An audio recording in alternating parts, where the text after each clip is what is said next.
Welcome to Make More Marbles. Today is, it's not 12/12 anymore. I was really excited it was going to be 12/12/24, but it was yesterday. No, Anyways, it's Friday the 12/13/24. 13th. Oh, Yeah, baby. no. Friday the 13th. Let's go. It has been a day. I'm so grateful for everybody in my life, including Mr. Kyle Gray. Thank you for being here on the show today.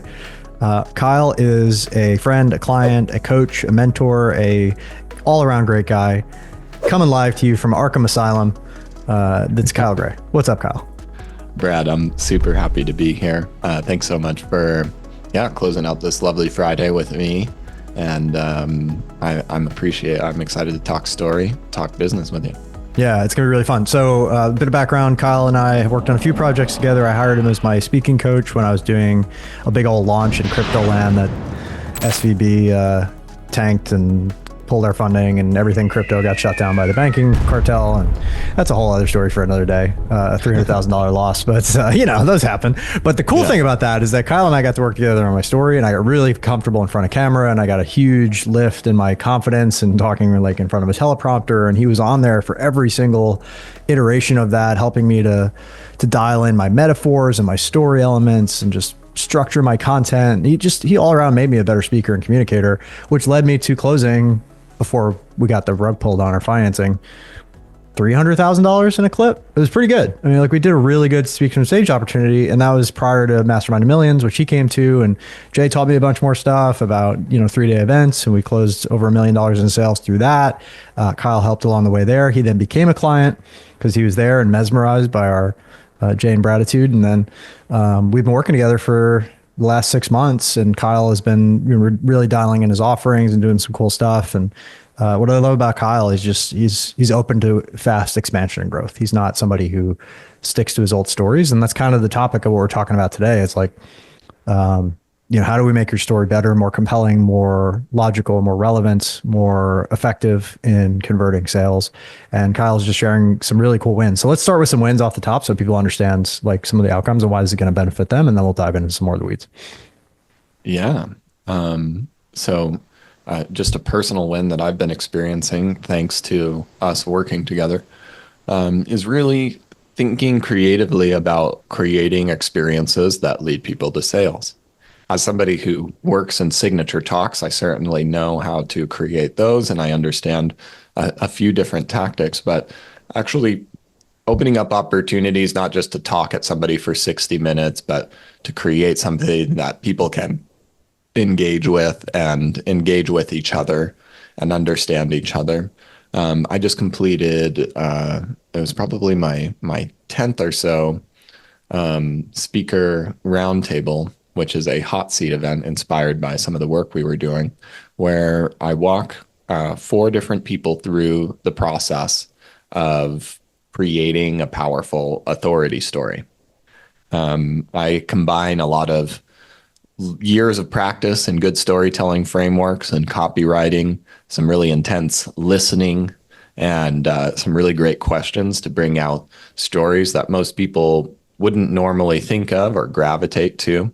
And it's just a very fun process to not only have one person discover the value of their own story, but have 4 or 5 people see that process be reliably done time after time. And it's really changed how I go through my sales process, from just trying to drum up sales calls and drum up goodwill to having people raise their hands. They're interested in the products and services, and they want me to share about what I have to offer. I love that. And just to give people kind of a framework here. So essentially some of what we're doing both in Build a Mastermind, our program, and Optimism, which Kyle just joins, our new mastermind, where we're doing AI workflows, is we're building these AI bots as kind of a custom lead gen mechanism. Right. So now the conversation is becoming more interactive with people, where they can go and get their custom story built 90% as well as Kyle could do it, because it's trained on Kyle's stuff. And then Kyle can go back through that interaction, iterate it, make it better, update the prompts, continue to upload new content, and really train it really well. And one guy just sent a screenshot. You got 3 or 4 testimonials today, which is really cool. One guy sent a screenshot. He's like, yeah, I just did this and it led to 4 more sales. So this is working faster than ever. We're getting results faster than ever. It's so freaking exciting. And that's one of the things we wanted to share with you today, is kind of this workflow, as well as another workflow, which you shared last week, that we've been kind of co-creating together of building a way for people to jump in and do kind of a group hot seat, which is a way to warm up really quickly the relationship. And then if it's a good fit, naturally move them to an enrollment or implementation call or whatever you want to call it. So where do you want to start and kind of dive in or, you know? Let's talk about the experience first, and then we can transition into the bot. I think it's a good Okay, great. natural. For better and worse, I'm like a lot of my clients who I work with, a lot of people who are really brilliant in the healing arts, really brilliant creative minds, and I am also really generous in what I do, and that's worked well for me in a lot of ways, and it's been a hindrance in some ways. Yeah, we call that And the for miser martyr spectrum. Yeah. And for many years, part of my sales process is just showing off what I do really well, which is listening carefully, finding the vein of the right story, and helping leaders connect with those stories in a way that also connects with their audience very, very quickly. And previously in sales calls, though, it's created a lot of impressiveness for people. It wasn't always converting at the rate that I was really hoping for and wasn't really creating the effect. And there was a certain kind of awkwardness in delivering this and saying, here's your story now. Okay, do we want to do more? Right. And It's almost like you solved the problem already, and now you're asking for them to pay for it. yeah, Which, if you've ever dealt with humans, I'm not like beating up on humans, but human nature is what it is. People pay attention to what they pay for, and they tend to get better results when they pay. So when they feel like they got their little cookie and they want to run off and do it by themselves, you're actually not serving them because they're going to run into the next roadblock, and then you're not there because they haven't paid you to be there. yeah. Yeah. And so a simple shift was, well, why not do this with a group so that everybody can see this and it's worked well? I also offer this when I give talks, and I can give quick laser coaching. That's usually impressive and engaging. And so why not give a small group of people each an opportunity to see how this process is repeated and to build up a relationship. They get to discover each other by seeing, wow, look at all of these other amazing people that are getting this. They're very different than me. And this framework, it can be reliably applied Yeah. that way. And yeah, it's released a lot of the pressures and the binds that were part of that process in the first place, and again allowed people to raise their own hand or show their own interest in this, and it's taken a lot of pressure off. It's fun to get to have people see me figure out how to make a story very quickly, and then through the process of teaching, like, this is something you can do too, with guidance, with the guidance. right guide, of Right. course. Yeah, and I have a belief that any scarcity issue is really a pipeline issue. Because when you zoom out, like when in doubt, zoom out. There's trillions of dollars circulating the planet every day. We are in a $6 trillion education industry, of which online education, which is, alternative education, what we're a part of, masterminds courses, the stuff you're listening to right now, is only 6%. So about 350 billion is a billion a day. That's still massive, and it's still a tiny fraction of what it will become as traditional, institutional, outdated educational structures start to go away and we start to take over, and we already have.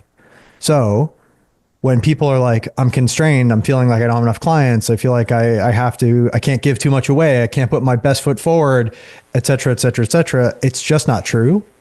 What's really true is that their pipeline is not plumbed in such a way that enough opportunity is coming to them for a variety of reasons. It's mindset, it's consistency, it's just having the right offers in front of the right people, it's getting your story dialed in. There's all these little bits that make up that successful piece. But I think the distinction that I continue to talk with Kyle about, and that he's working through right now, and don't let me go off on a tangent here, like, you can obviously speak for yourself, but it's the idea of, like, am I giving too much away?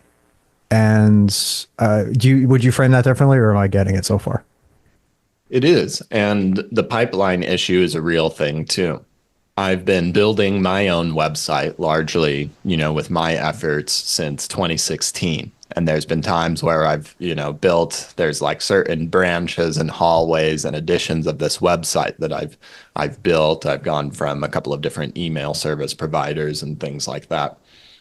But you're right. And I think your pipeline affects your mindset, and your mindset affects your pipeline. 100%.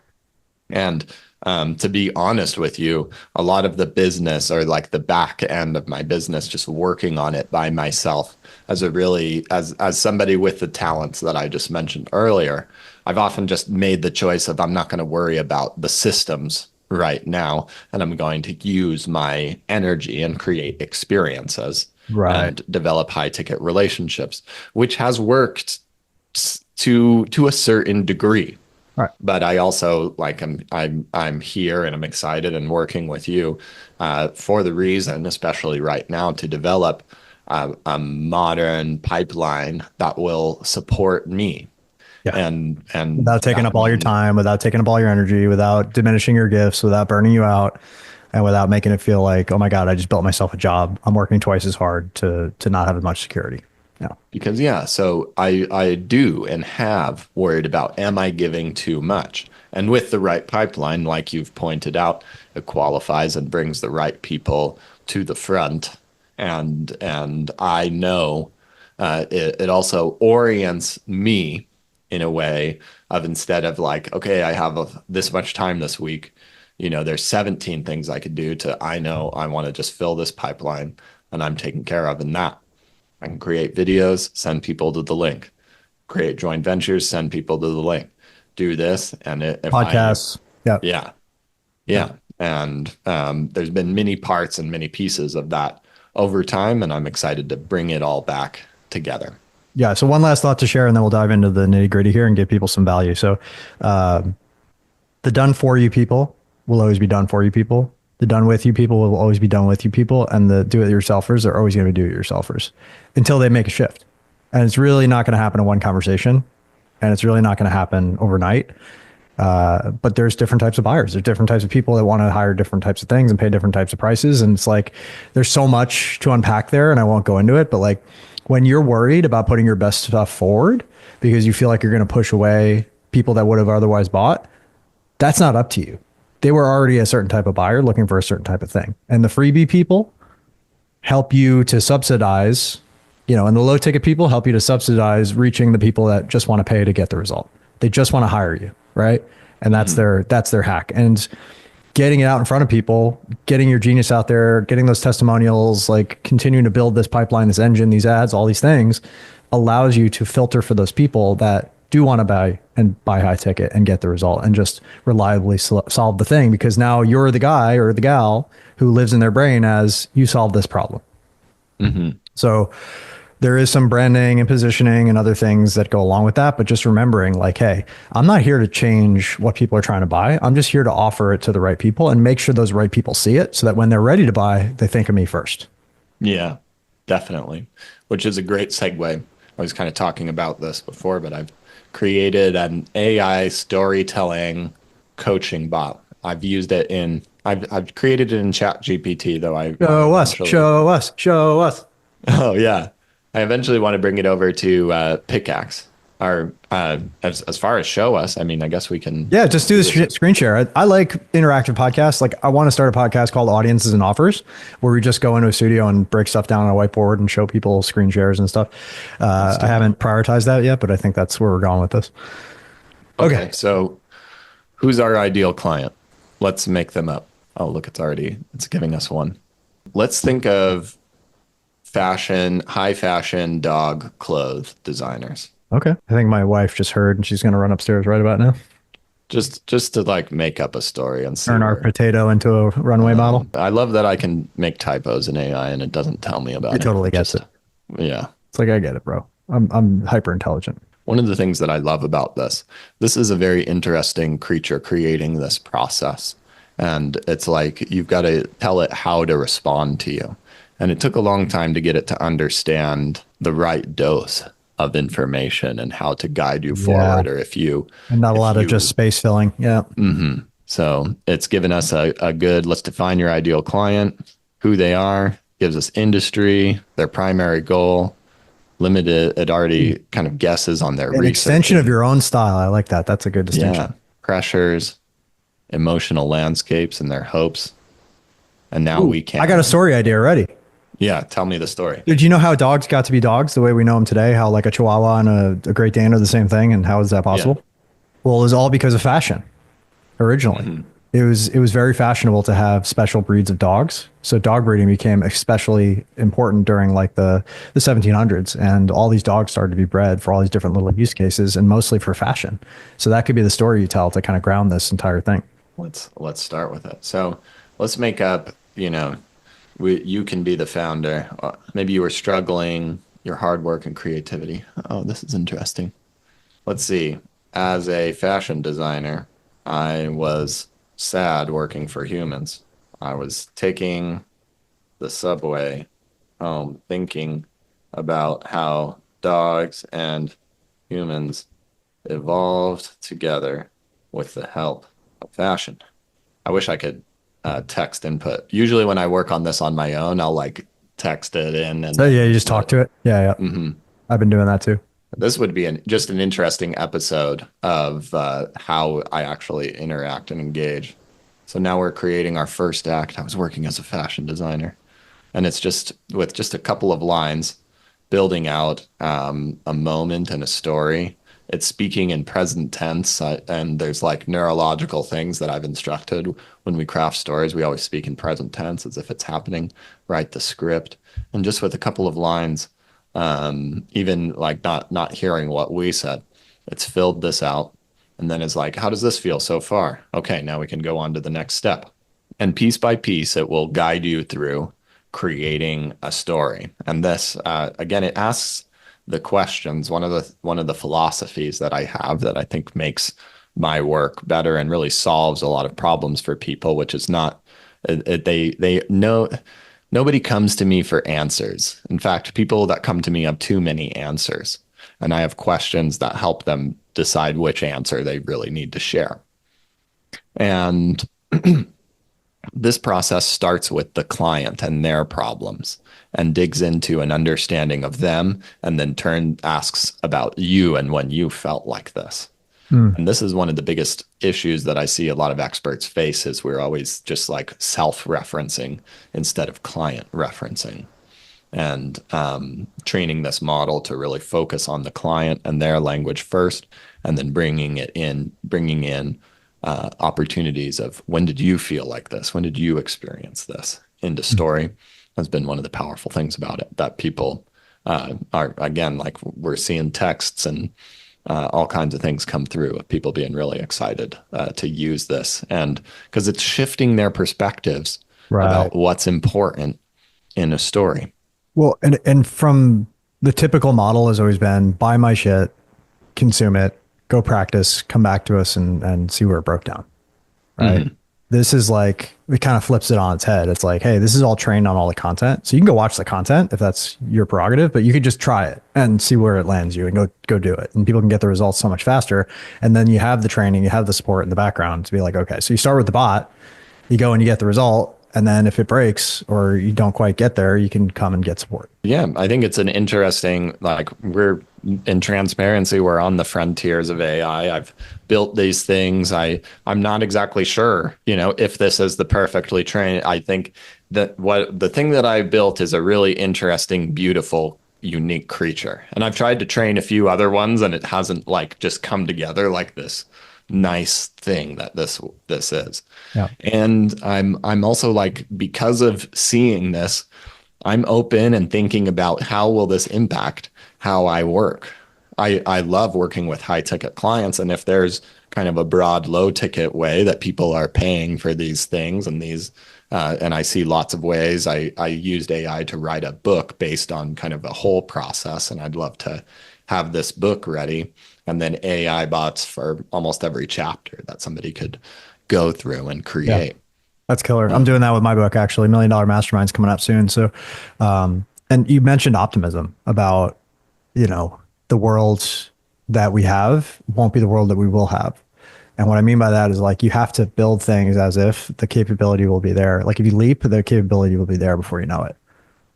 So I'm constantly pushing the bounds of what I think is possible as a visionary, and like, seeing the next iteration of, oh, wouldn't it be really cool if, and the tools aren't there yet, but they will be overnight, or effectively overnight, or within a year. It's like they're all coming faster than we can go. So you have to stopping yourself from building towards something and worrying about it being perfect, and just go out and make stuff and break stuff and see where it lands. Because tomorrow you might have new godlike capabilities you didn't have yesterday. All of this stuff Absolutely. 2 years ago was insane. We wouldn't have even thought it was possible. Definitely. I wouldn't have been able to create this quality of thing that 100%. I've created Yeah. before. And it's speeding up, speeding up.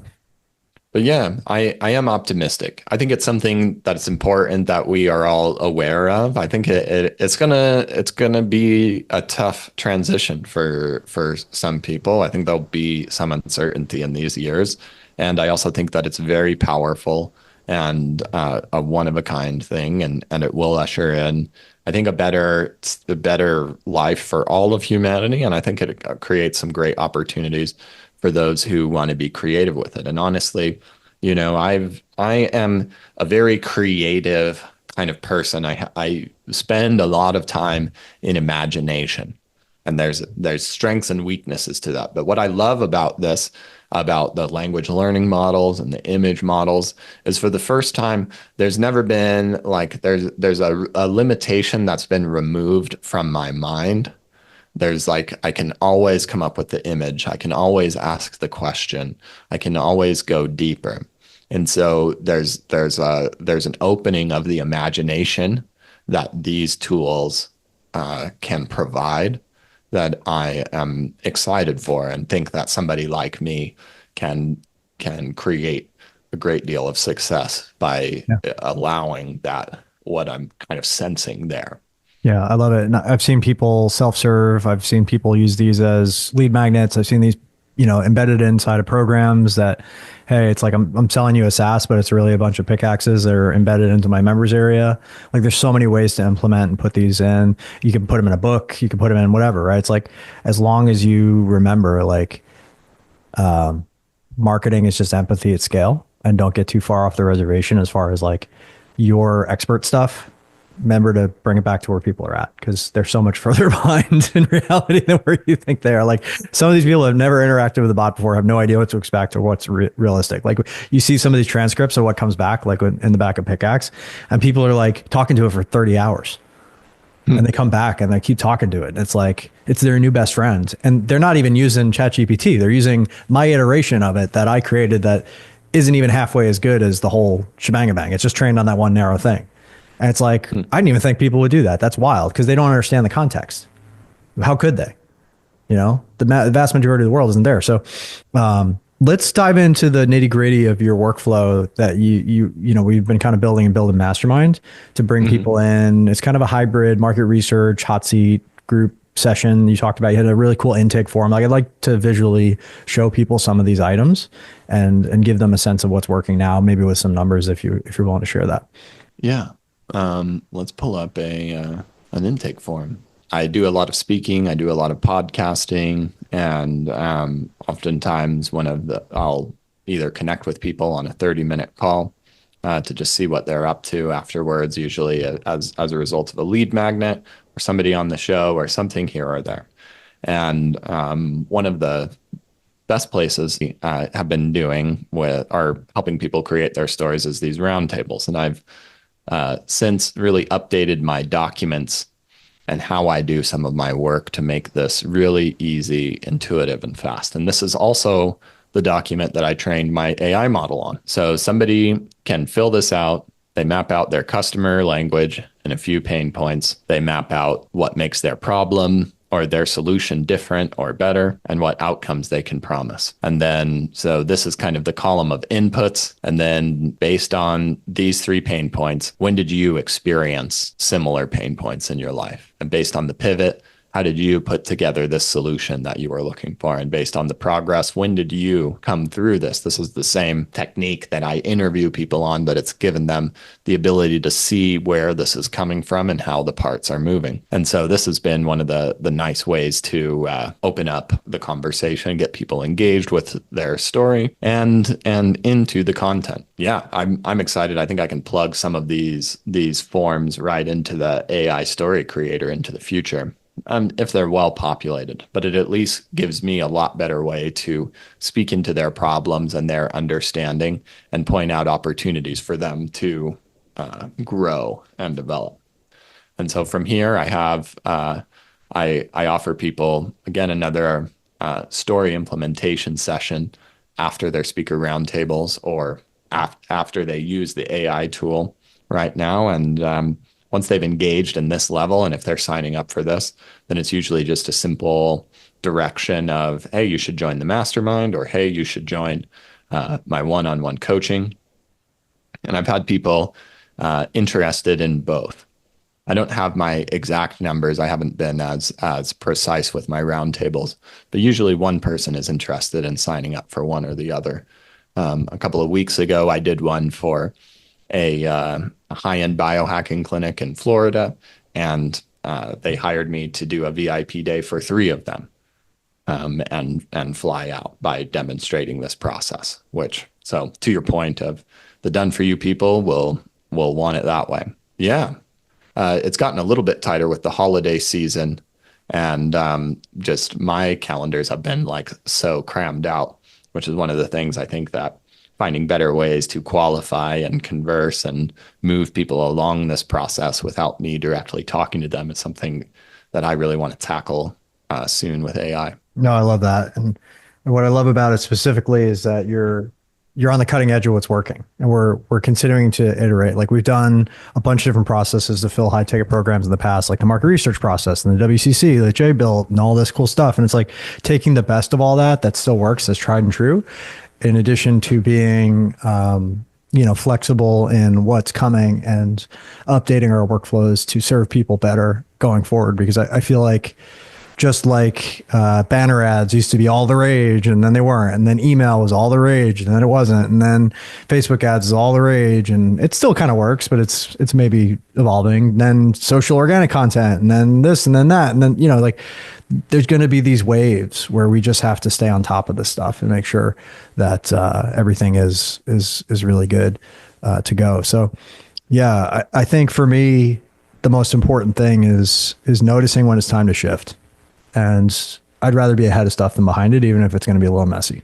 Mm-hmm. So, Kyle, thank you for being awesome. Thank you for being a great client. Thank you for being a leading edge person on all of this. And I'm really excited to continue to build with you over the coming several years, hopefully. But especially in 2025, I think this is going to be a really cool thing that we're doing. Can you share a couple links so people can find your stuff, and I'll do the same, and we can wrap the sucker up? Sure thing. If you want to try out the story creator, you can go to thestoryengine.co. That's my website /create, and try this out for yourself. I would love your feedback on it. As I mentioned, it's a new tool, and however your experience is and however you experience it is really interesting to me. I've also got a great podcast where I am interviewing many of the greatest leaders out there and helping them create powerful stories. So you can join me there. Check out the AI Story Creator, and I think that's a great place to start and connect here. I love it. And then on our end, Kyle's a part of 2 of our programs. One's called Build a Mastermind, where we teach people how to craft their offer, launch, fill, scale, and run powerful mastermind groups and scale them into 6, 7, and 8 figures. Everything from, crafting the offer to market research to sales to running it to opting it. And I actually do all this. So like I'm doing one right now called Optimism. We've already enrolled 11 people. I talked to a 12th person today who's considering it. Just in the last 5 weeks. So this all works. It's all cutting edge. It's all, doing well. And, I feel like if any of that's exciting for you, if you want to learn the future of AI, Optimus is a great place. If you're still trying to figure out your offer that scales before you get into the weeds on optimization of the business itself and the processes and systems and team and all that, check out buildamastermind.com. I also have a book on the subject called The 8-Minute Mastermind. You can check it out at 8minutemastermind.com. I think that's enough to start with. I think we'll just let it be there. And Kyle, you're fucking awesome. Thank you for being a part of the community. Thank you, Brad. All right, everybody. Stay blessed. Have beautiful weekends. And Merry Christmas if you celebrate. Take care.